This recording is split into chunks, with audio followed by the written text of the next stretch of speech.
Unless I haven't been paying attention, man, the moon doesn't look normal. You keep the pressure on, correct? We stay until we win, is that right? At the moment, you're under arrest for incitement. Have you guys been following me? We're winning, folks. Okay, we're winning. We're pushing back the dark. You ask simply 2 questions to find a filthy freemason demolay. Where did you go to school? Which primary school? Which high school? And who's your daddy? Hello and welcome back to Tinfoil Tales. I'm SOS.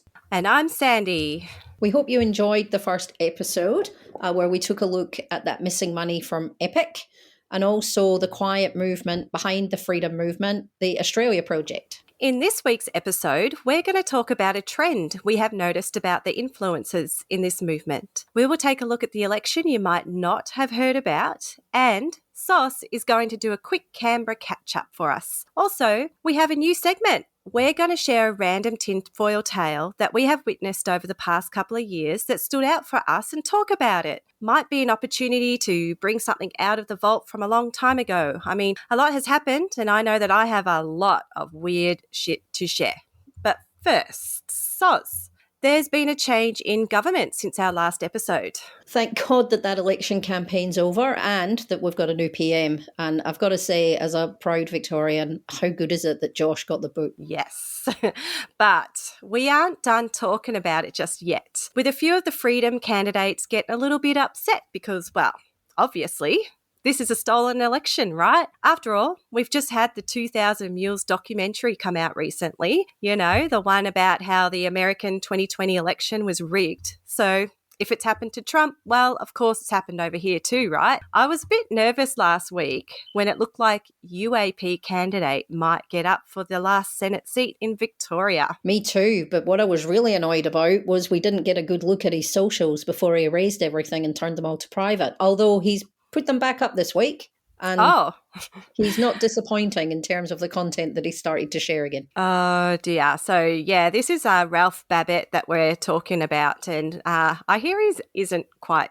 really that cool. But there are a few issues our freedom candidates aren't too happy about. The first is the issuing of the writs. There's lots of questions around who signed the writs and who witnessed them. Why wasn't the Grand Seal of the Commonwealth on it? And why weren't they displayed at every polling station? This one is certainly the focus of both Darren from Dunkley, who said that he's going to VCAT for some reason, and getting the assistance of the Australia Project, of course, and Rod Cullerson, who's just being his usual self, and has actually now received an email from the AAC telling him to stop harassing their staff or he's going to get reported to the police, apparently. But then we've got the issue with the grouped independents above the line that didn't have a logo, which is a little bit weird because if you're an independent, I don't know if you actually have a logo, and they're missing names. So it did lead to a bit of confusion amongst AEC staff, and unfortunately all of that has been captured on video. So they are certainly sharing it far and wide. This one is being spearheaded by Steve and Beck up in Queensland. And a quick shout out to @CelerySorbet on Twitter for reminding us all of Steve's past with One Nation. Oh, yeah, the secret meeting with the US gun lobby group, wasn't it? And according to Steve and Beck, they're taking it all the way, apparently having reported this to the Australian Federal Police, live streaming themselves outside the AFP the day before the election. Oh, and of course they're planning some more court action. But the biggest news is that they want a new election. It's all too much. But we'll keep an eye on it over the coming weeks and let you know well in advance if we are in fact heading back to the polls. Okay, let's jump into a bit of a trend that Sauce noticed early on, which continues to make us laugh as it has become a little bit predictable.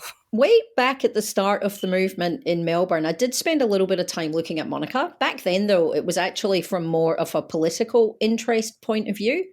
And I noticed that she posted her audition tape for Survivor.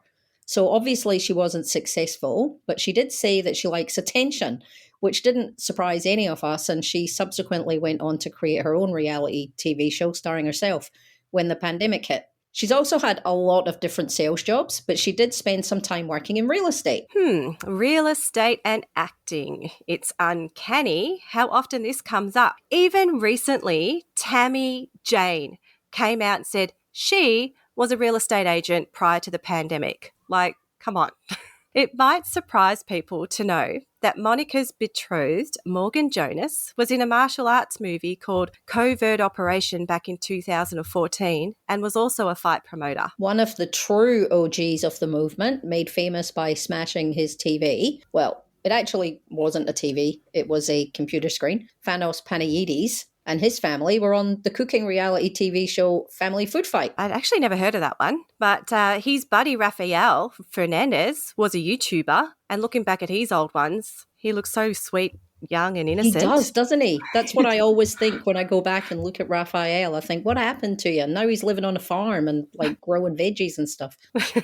Which I actually kind of like that direction that he's going in. But look, we've also got Michael Gray Griffith, who founded the Wolves Theatre Company, but has taken the opportunity to let his artistic inner self out by poetically documenting his journey as some kind of, I don't know, bohemian guru who is currently travelling all around Australia complaining about his lack of freedoms.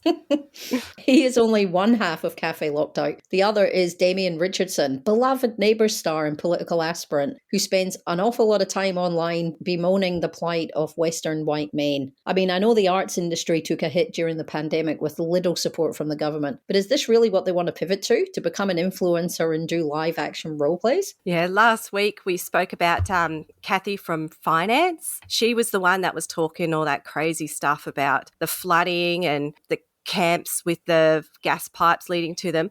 Well, she was actually an actress and a real estate agent in her previous life. So double whammy, just like Monica. Another Melbourne OG of the movement, who I did take a look at the other day, and I don't know what he's doing with his hair, Jeff O'Toole, known for harassing people at vaccination centres all over Melbourne, is actually an aspiring actor who was pretty stoked to be in a 4 and 20 pie ad last year. Oh, well done.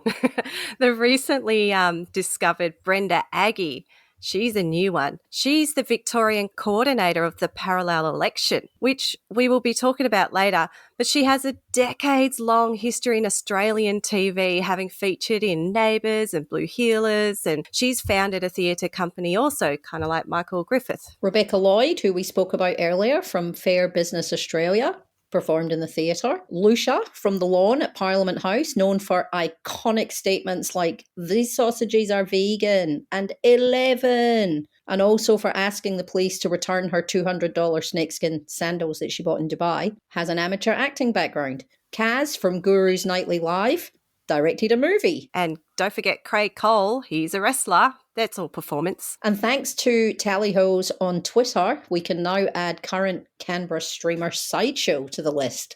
We've been trying to find Sideshow for a little while, so thank you, Tallyhos.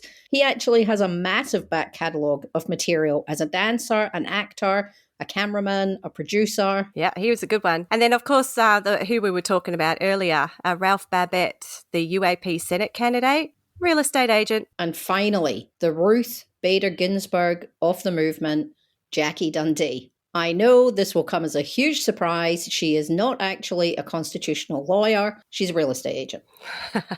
Fancy that.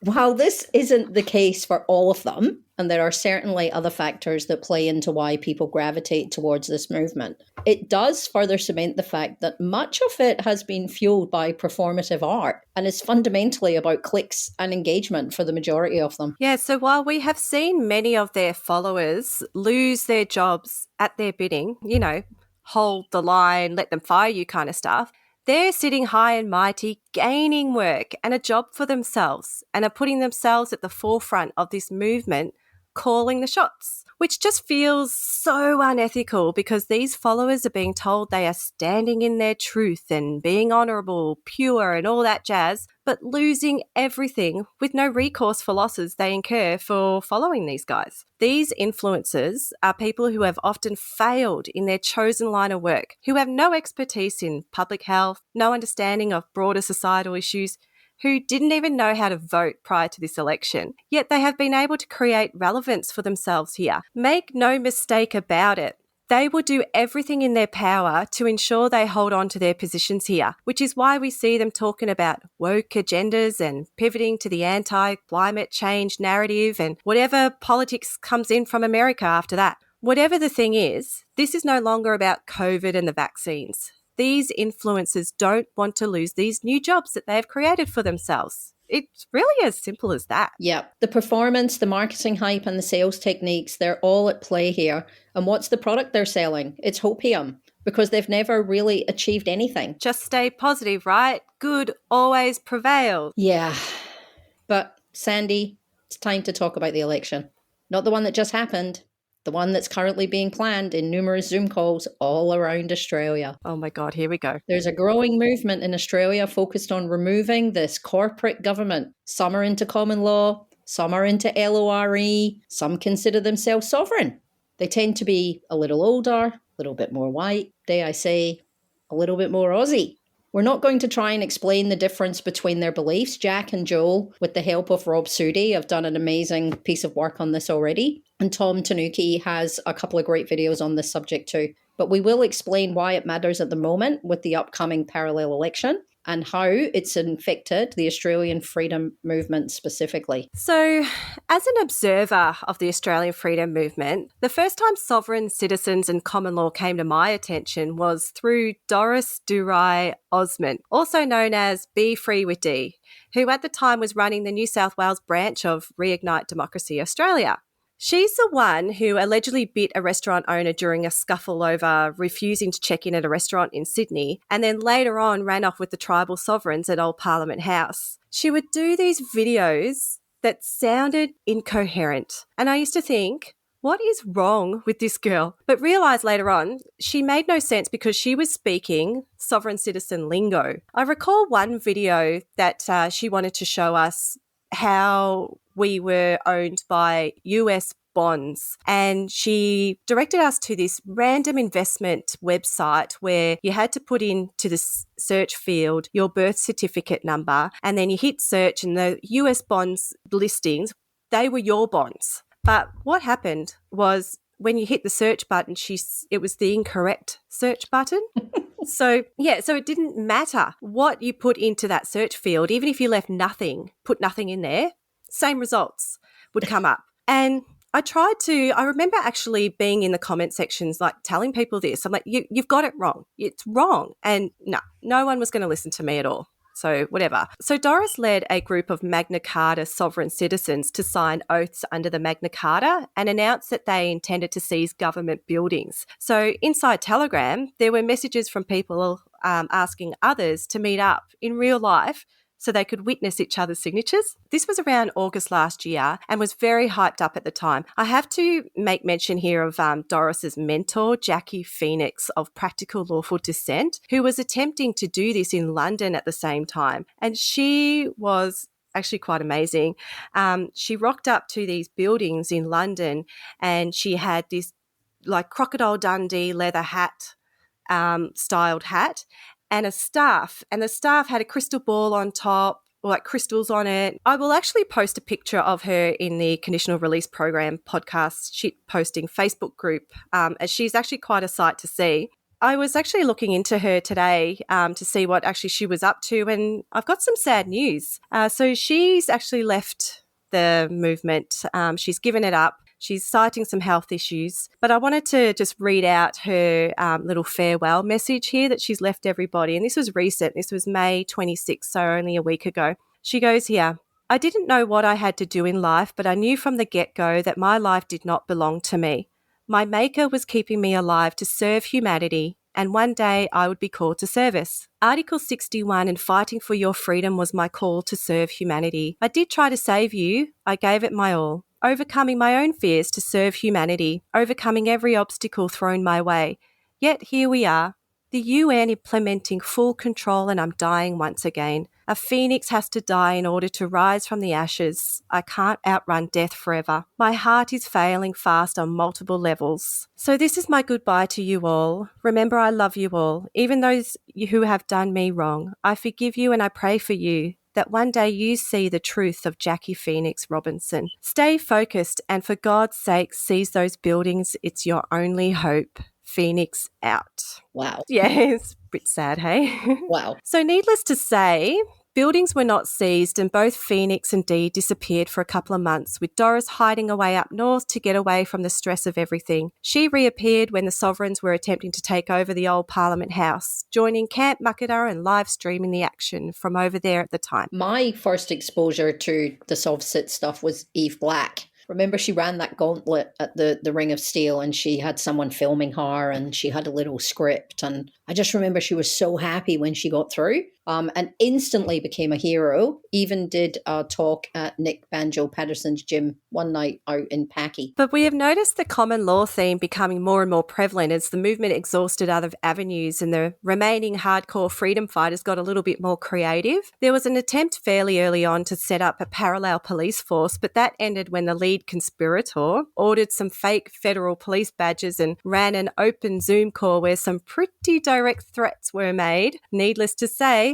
that matter is currently before the courts. But that wasn't the end of the attempts to overthrow governments and police stations by these sovereign citizen groups. Kent Brown of the Australia Project was filmed presenting a similar scenario to a group of what appears to be freedom fighters in Queensland. We watched Lynn Bennett's from Velvet Revolution parade around Melbourne and stick bits of papers up on doors of court buildings, Parliament House, even the Governor's Place. Up in Sydney, Steve Sukkar and Jackie from Rise Up were planning on arresting politicians and public servants in Sydney, only to be stumped by the police standing out the front of the gates of Parliament. Lots of arrest notices have been handed out. We've got people wearing sheriff polo shirts, even shiny sheriff badges. But we're still waiting. Apparently all these arrests are still imminent. But in February this year, at the Convoy to Canberra event, Mac and Graham Hood seized the opportunity to have a large crowd of freedom fighters converge in front of the old Parliament House. Remember that one? Yeah. Where Graham Hood read out a proclamation to the crowd. This proclamation, written by Rod Cullerton, stated that the current government from 1973 is fraudulent and declaring all laws from 1973 onwards unlawful without a constitution, and declaring the government from 1973 was actually switched to a corporation instead. We have a corrupt system of government. We have a government which has been, in the opinion of many learned legalists, we have a government that has been acting illegally since 1973.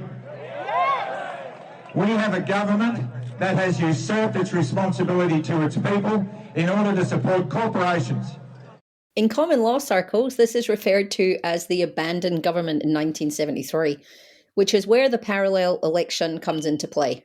So the fact that the changing of the seals in 1973 has already been challenged in court and found to actually be lawful just doesn't matter to them. In their eyes, the government and all the positions within it, including the upper and lower house, including Old Parliament House itself, were abandoned, which means they can be reclaimed.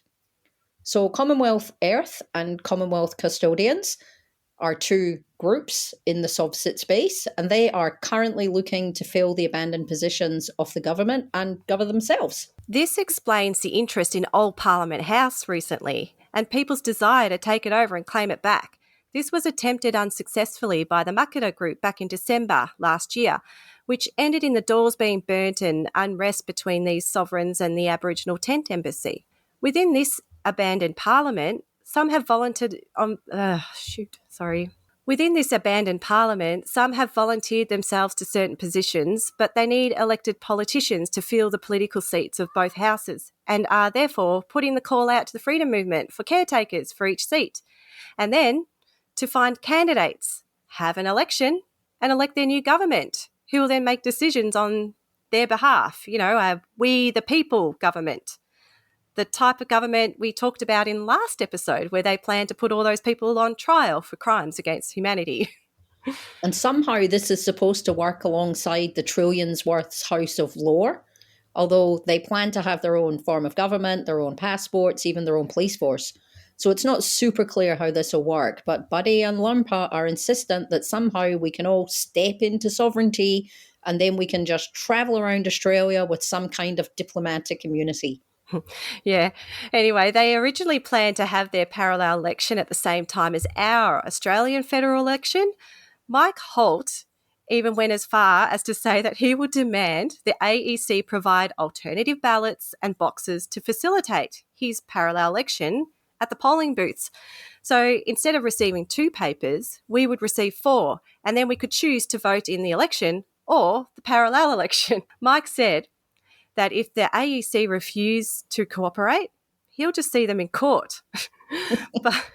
But it appears they were unable to get this set up and find the candidates in time and have decided the election can take place at any given date, giving themselves the rest of the year to get it done. This is good news, as we felt the election was already set up to be a circus without Mike Holt's merry band of sovereign men and women playing up at the polling booths. Currently, Brenda Aggie, who we mentioned earlier, is working alongside Lynn Bennett, and they are doing some recruiting and promoting of this parallel election to try and get caretakers for these imaginary seats, and then eventually candidates to stand in the election. They need a lot of people, though. There's a lot of seats that don't have any caretakers yet. There's been quite a lot of promotion on the parallel election, particularly in the last 2 or 3 weeks. Johnny Catone and Johnny Q are covering it extensively. Johnny Q has joined them as a state coordinator for South Australia, God help South Australia, and Guru and Kaz have now jumped on the bandwagon too. Yeah, so they have a website up that requires a paid subscription to access. So, all right, just for you guys, I paid $10 of my hard-earned, actually worked for money for 1 month subscription so I could have a snoop. What we can tell you is that they have over 700 active members paying the $10 subscription, which is actually pretty decent. This parallel election is making them quite a decent amount of bank. There's videos and advice to unincorporate yourself from the system, which basically means you're just playing around with the government websites. There was one moment there where I was a bit worried because it said if you submit false information, you could cop a $12,000 fine. And then you go ahead and all they do is put false information into it. So I'm a little bit concerned about that, but I guess they'll just ignore those fines too if they got those. There's a compendium and other made-up documents and groups where people are constantly asking for advice. As it turns out, pretending to leave the system is actually quite complex. But honestly, I wouldn't waste your money. It's adults playing pretend in a made-up reality with real-world consequences. So I do not recommend. That is one we're definitely going to have to keep an eye on to see how it turns out. Either way, it's going to be funny.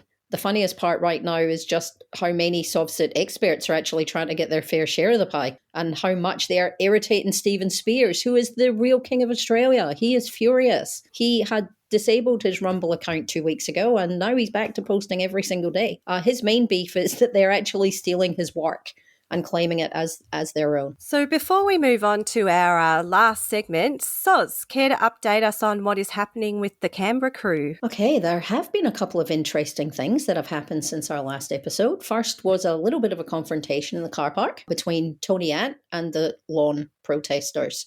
So this all related to a Facebook post that Tony Ant put up. So there was a little bit of a run-in at the GG's one morning. Donna and Grant, if you don't know who Donna and Grant are, Donna is Deeds and Titles. Grant is another one of the cops up there who actually is like the liaison for them. Well, Grant had enough of drummer Dan, who was drumming and drumming and drumming in his ear. So Grant put his hands on the drumsticks. Dan flicked his hands up, knocked Grant's glasses off, and Dan was then arrested. So Tony Ant made the mistake of kind of breaking with the script and saying that Dan had assaulted the police officer and the police officer hadn't assaulted Dan. They really didn't take it very well. They had a little bit of a face-off with him. He did hightail it out of there pretty quick with obviously Sheeds in hot pursuit. But the funniest moment was right after that, where they were all standing in the middle of the car park, agreeing with each other that wasn't a good look. So we're not going to share it on social media. So no one share it on social media. And then a little voice piped up with, "We're live streaming it over there though." And it was a very, very funny moment. And they quickly turned the stream off. Then they turned the stream back on and spoke about it again and realized that the stream was running again and then turned it back off. It was very funny. They live stream everything. You'd think that they would have known better. Actually, the sad thing is that it did actually teach them a lesson. They do mute the live streams a lot more currently, which is really quite annoying. Damn. There've been a lot of court appearances, lots of yelling freedom when people come out of the courts, lots of clapping. They then talk about their soft-sit magic words. I don't consent. What they fail to do, though, is actually tell everyone what the actual outcome was. So they look in the camera, they tell them they won, everyone claps. But then right at the end, they'll tell us when their next court date is or what their bail conditions are. So I don't quite get how it's freedom when you've actually consented to the bail conditions and you actually do need to go back to court. But hey, they're winning. Yeah. But in major news, and this is a huge hat tip to Slack Bastard on Twitter here, we now know that one of the protesters that we have been a little bit interested in is actually none other than JC Stewart, or Negan as he actually prefers to be known, who he's actually the son of Tim Stewart, who is one of Australia's highest profile Q aficionados, close friend of Scott Morrison, reported by his family to be a major security risk. So yeah, so that obviously makes things a little bit more interesting up there on the lawn because it's like having royalty. That's huge. Yeah. And now it's time for our new segment, Tale of the Week, where we will each give a highlight of something we have seen or a funny story from the past or just something that has made us raise our eyebrows or shake our heads. I'll go first. Just so we all know, Sandee sent me a document and I'm actually looking at this for the first time with all of you guys. Danny, a deep question. Do we need to fight the occult system with the system? Yes, I fight. I'm part of a team that fights the occult system. Yes. That's why I was brought into the Trump circle, if you want to call it that. I wasn't in his inner circle, right? Outer circle. But I had to say certain things because Trump and his people had no idea about the occult that they were dealing. They didn't even know it existed, right? And then suddenly they find out all this shit, what they're doing, and he was like, oh, what the fuck? We need someone to explain it to us and to me. That was my job to, in their words, in plain English, tell them in plain English what's going on, with the child sacrifice, with the satanic worship, all that shit, the Freemasons, all of it. So that was my job in that team, was to explain the occult side of stuff, and that's what I did. And it was very successful. So from that, I'm not claiming credit for it, but I'm saying eventually, in a roundabout way, it led to the pedo hunting teams that Trump put together out of his own money to hunt down the pedophiles and stuff like that, right? In a roundabout way, it led to that. Not directly, but, anyway. So there definitely is teams, as we speak, working on multiple levels. So they're working on political, financial, spiritual, or occult, right? And social engineering, basically, right? There's many levels.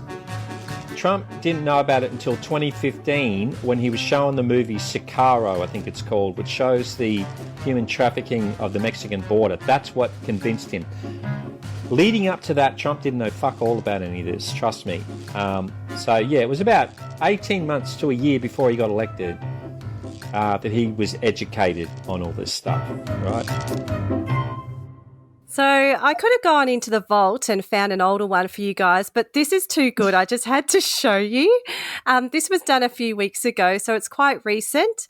So this is Danny Searle during a live Q&A that he was having with his audience, and he was talking about he was somewhat of an advisor to Trump.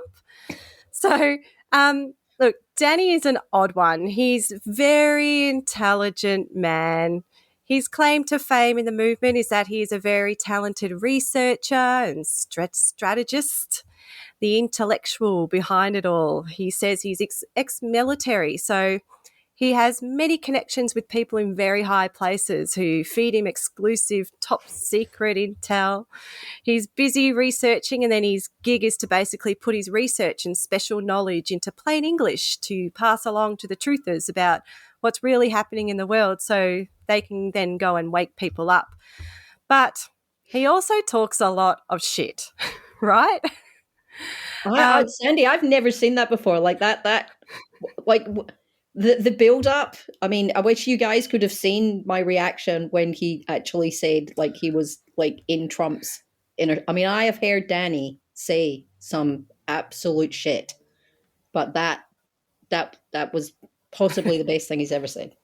Yeah. And I want to kind of know, I'm always been curious, like, who is he talking to really? He recently acknowledged that he's research into what he believes is happening in the world right now has taken him away from his actual paid work. So for work, he was actually like a spiritual counselor. He authored some books and used to do talks about spirituality and demons and all of that. But right now he's just given everything up. He's just sitting there, just researching all day long. I want to say that he talks to, I don't know, voices in his own head maybe. I'm not sure. But that was wild. And now I feel that I haven't come prepared enough to with mine. Mine relates to our friend, my friend in New Zealand, who, you know, she's fascinating me at the moment. Like, I don't know where we're going to land. I don't know what the next thing is. Right. You know, is it buildings? Is it Freemason demolays? Is it standing in front of the governor's place? I don't know what it is. But she did make a big mistake a few weeks ago, or maybe a couple of months ago now, where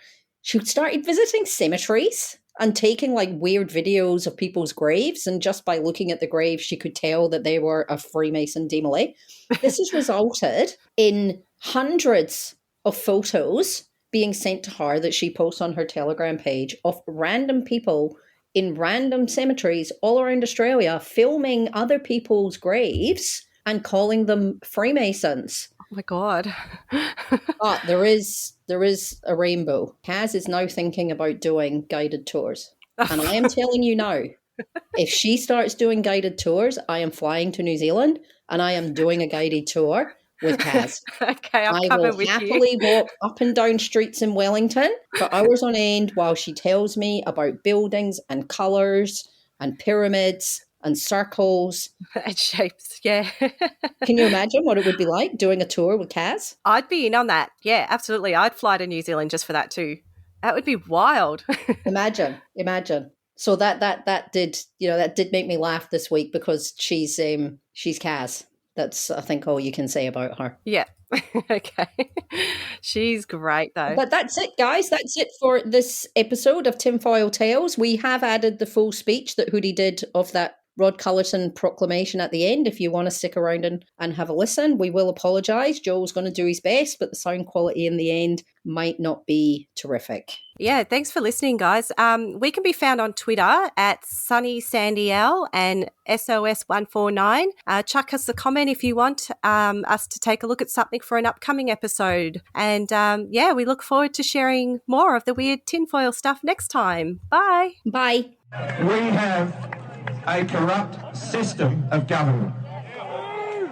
We have a government which has been, in the opinion of many learned legalists, we have a government that has been acting illegally since 1973.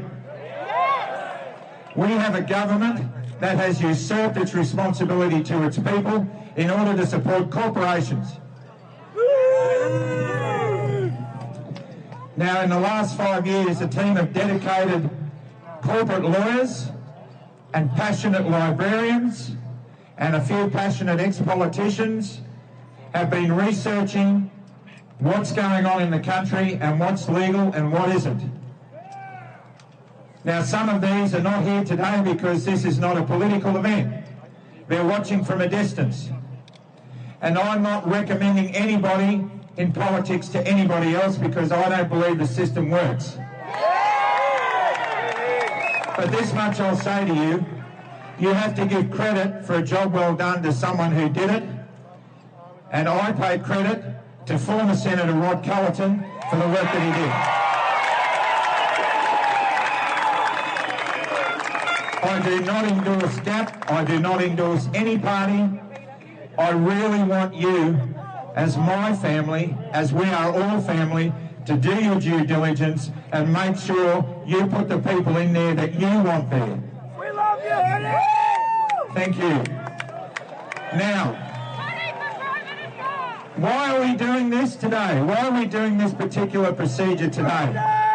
There's been a lot of confusion about it. This is a very generic, very organic gathering of people. This is Australia coming together the way Australia does. Often disorganised, often a shambles, but we always win. So this document, in conjunction with a notice delivered to the Governor-General and received by the Governor-General, who acknowledged it about 10 days ago, is going to open this government wide open.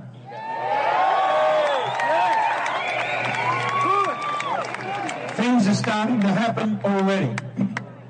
Notices have been served in various government institutions and corporate institutions around Australia by dedicated people. Your rights are being restored.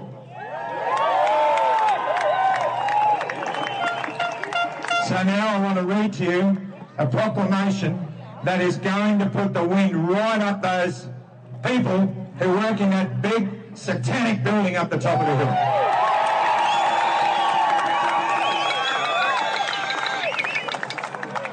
So please maintain your silence, because this is a historic day.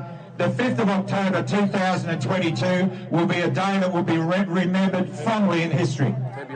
February, sorry. I've been on the road for 7 months.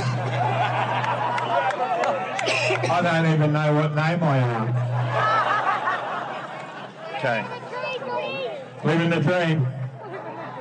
This comes from the desk of former federal senator for Western Australia, Rodney N. Cullerton. I need to read that to make this official. Landmark Parliament of the Commonwealth. An event occurred on this continent at the closing of the 19th century that was unprecedented in the history of mankind and set in stone by the Crown to place Her Majesty's subjects in power over and above the government, for which right we are entitled to call upon and enjoy today. In other words, you have the right. Our position of authority over government is still law today. Listen to these words. Our position of authority over government is still law today. The authority of the people has been expressed in law for well over a century under the legal name of the Commonwealth of Australia.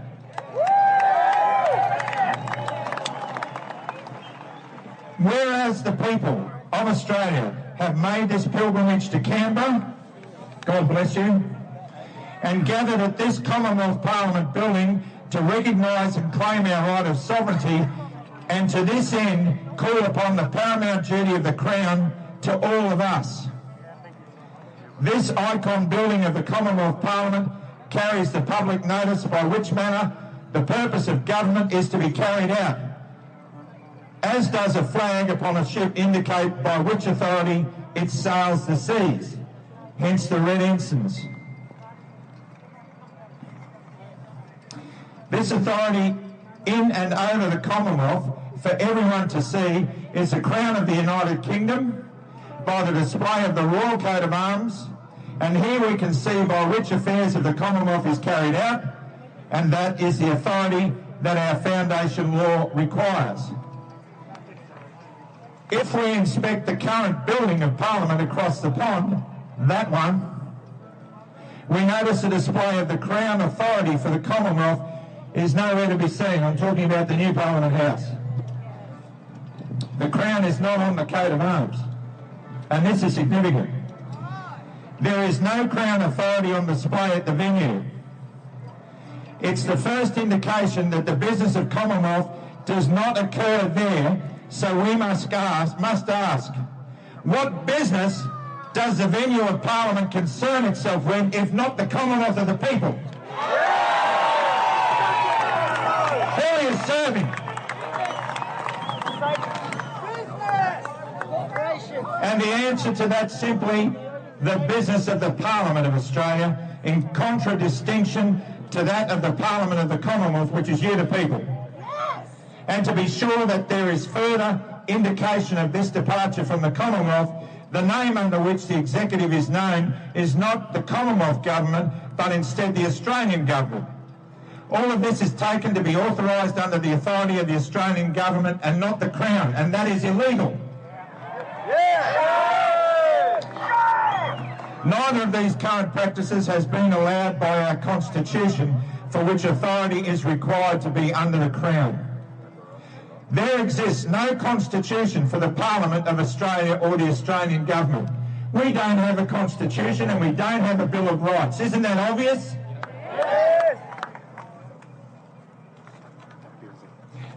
Sorry, we've gone there further. Okay, that building across the pond, we've done that. We gather in acknowledgement of the venue for Commonwealth lawmaking and in protest of the current practice of a government without our authority.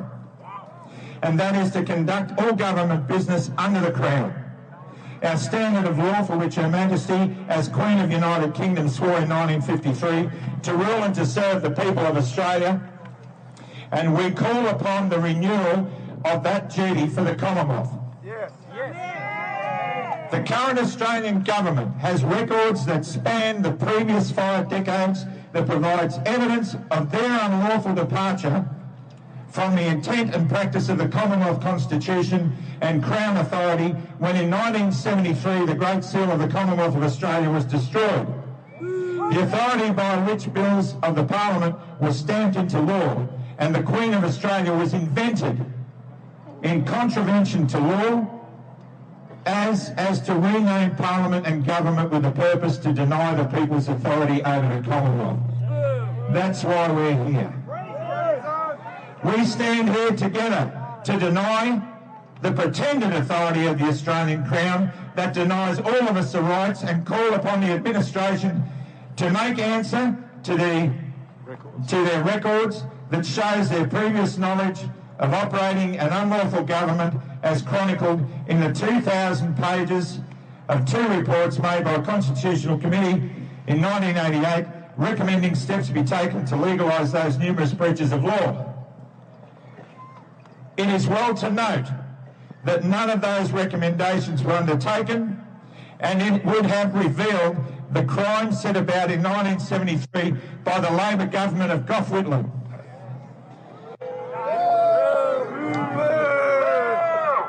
The one recommendation that was attempted to cover this up was the referendum of 1999 to set about a new beginning by the wise Australian. But the wise Australian rejected the move away from their authority.